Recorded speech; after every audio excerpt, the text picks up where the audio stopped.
much like an individual why, or is there a collective thing that's motivating you guys this year? I think we want to go out there and win as many games as possible. So I say that's probably one of the biggest things as a collective group, as a team. We just want to go out there and earn our respect. How much competition is there? I mean, realistically, you guys could all be fighting for reps throughout the fall and into the season too.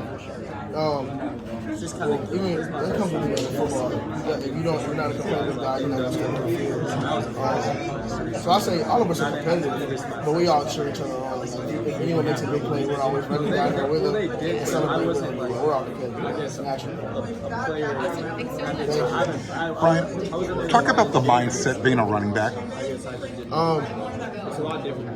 Really, my mindset of being a running back is never let the first guy get you to the ground. Okay. Never let the first guy get you to the ground. And I know people like the home run plays and the X Factor plays and the big runs, but sometimes it gets dirty. And I feel like that's like my biggest mindset. Like, you're the guy that can go get the tough yards when your team needs you the most. You're the one who can push us forward, and that's just my mindset every time the ball gets in my hands. Like, go make a play, yeah, obviously, all the time. Try to go make the biggest play you can. But sometimes it's not going to always be there. So sometimes you'll get the tough, hard yards. Last year, when you got I think it would be fair to say you got your most opportunities was in the bowl game. Yes, sir. What was your takeaway from that game? Especially playing behind kind of a makeshift offensive line, so to speak. Yes,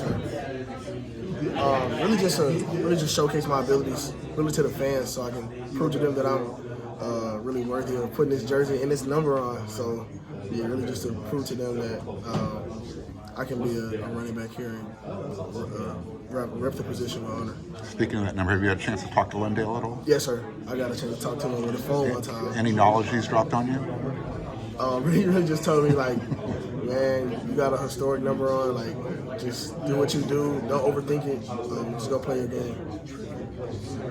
When you look at your guys' room, you, Eli, Raymond, like what skill sets do you think you guys all have differently that kind of complement each other? Yeah, like you said, we all got different skill sets. But I just think our strength is that we can all come together and really just like mold together like a really strong like running back room. So, like every one of us have different abilities, and like us three we can run the table. So I got a lot of confidence in our group to go out there and do what we need to do to go get a win for sure. We can put the team in our backs for sure. Yeah. Was it tough at all with the turnover from last year losing to Bryan, a couple guys, and then obviously this year gaining two? Or did you guys bond really quickly? And how did Coach Jones maybe help with that? Yeah, we molded really quickly. No one in the room has an ego, so we all try to come together and just try to get on the field and make the most plays possible. Really, no one's really like too good for anything. So You're the vet. You're the vet here now. yeah, I'm not really. Not really. In the system, I guess. Yeah, I guess you could. Yeah, like you said, not really any worries from us over here on this part. So then, for you going in now into second year in the system, like how much more confident are you in just how to be able to run, just not think so much maybe? Yeah, I think carry the rock. Right, exactly. I think my freshman year getting here, I was trying to do a little bit too much thinking. Now that I'm more comfortable in the system, like you said, I can just run around and do what I do. So I think that's the biggest thing. And last thing for me, like specifically for the running back room, how much is asked for you in like the passing game in terms of block protections, in terms of actually like route running, and I feel like that's something you've progressed a lot aside from just running the ball. Yes, sir, for sure. Pass blocking, receiving the ball as well. I feel like I just had someone over there ask me that. Pass blocking was a really something I needed to work on when I first got here. But we did a lot of one-on-one, like pass blocking and receiving during the spring. So that really progressed my game as becoming an all-around back, like pass protection, running routes out of the backfield, or even running routes from the slot or the receiver outside. So I said, yeah, we did a lot of those like that this spring. Well, I don't think people understand like how hard it is to running back in pass pro. Like picking the right gap, who's coming where, who's blitzing. Like you got to read it ahead of time. So that's definitely got to be going from heights to quality. So yes, sir. I'm sure that I'm excited to watch you guys do that this year. Yes, sir. Thank you so much. Talk about your relationship with Coach Jones. Coach Jones is my guy, man. That's my guy. So me and Coach have a great relationship.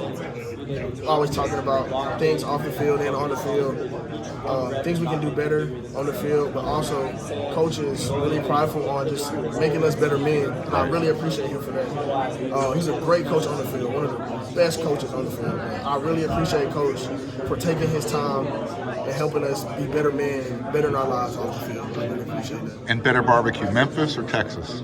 I know. Texas, absolutely. He always says Memphis, but I say Texas barbecue for sure. We on top. It's Texas, and then I say Memphis probably. I noticed on social media, your mom has a big influence on your life. She's always talking about checking your mentals. Can you talk about a little bit how important that is to make sure your mind is in the right place?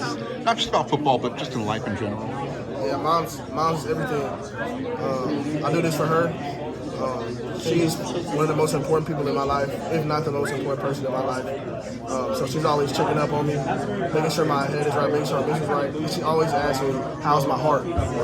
So every time she asks me that, I don't tell her much. I don't want her to worry, but I always tell her I'm good or I'm fine.